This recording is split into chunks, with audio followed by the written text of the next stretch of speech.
In this video, what I want to do is just focus on how to find the vertex of a quadratic. Now, in this video, I just want to focus on finding the vertex when we have an equation that is in vertex form. So vertex form of a quadratic is going to be y is equal to a times x minus h quantity squared plus k. All right, so our vertex in this case is just going to be our h and our k.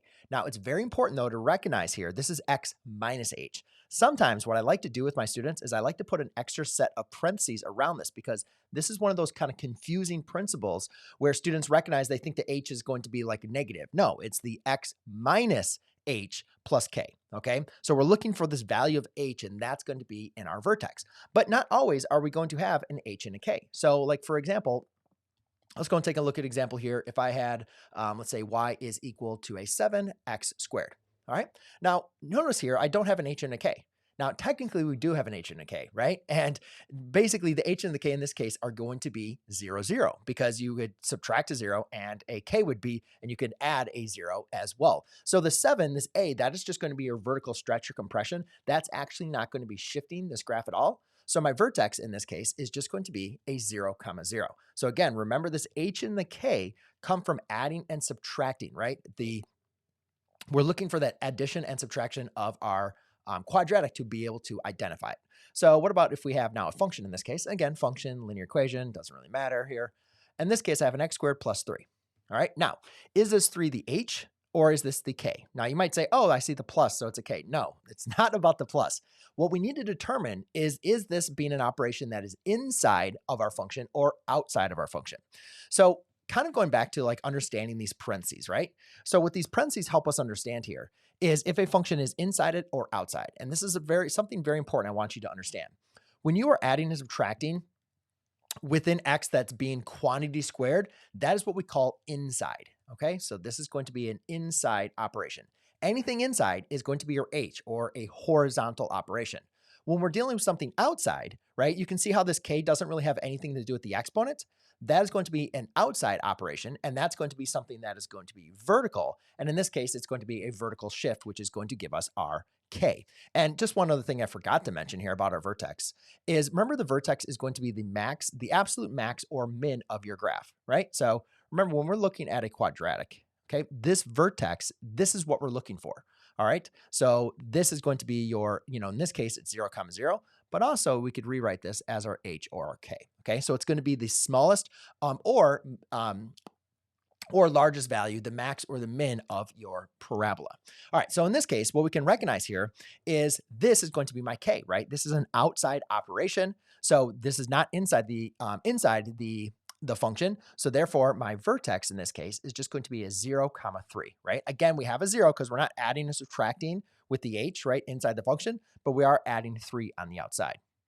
Now let's go and take a look at one that is going to be in the inside. So what if I had an fx equals a negative x plus 3 quantity squared?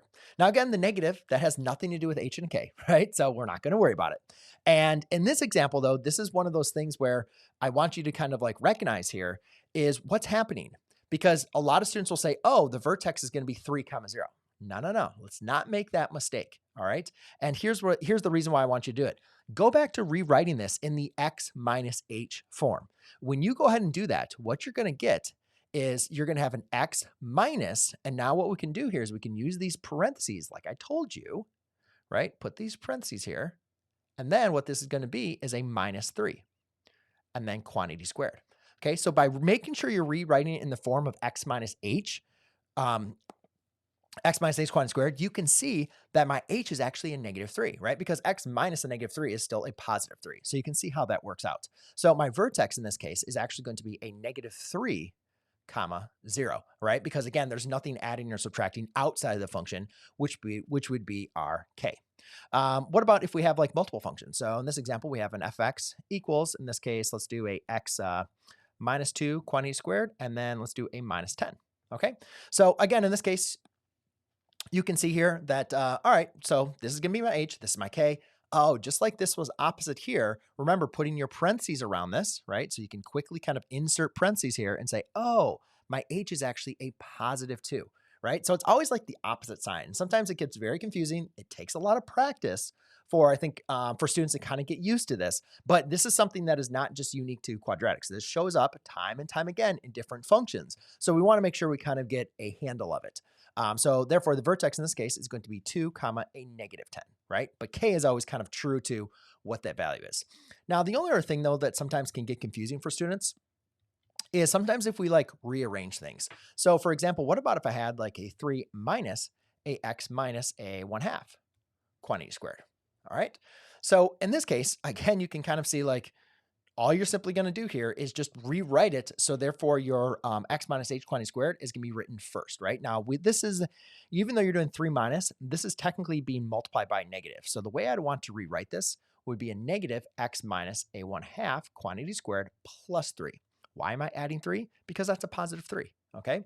So it's very important to recognize that that is a positive 3, right? That's why we need to write the plus 3.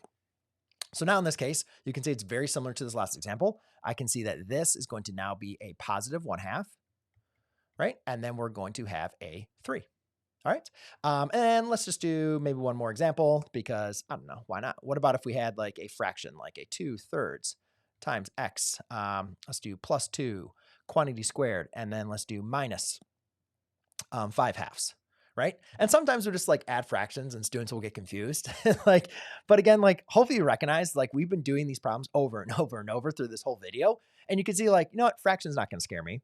Is this doing anything to my vertex? No, that's a actual, that's a compression of your graph, right? That's not shifting the graph left or right.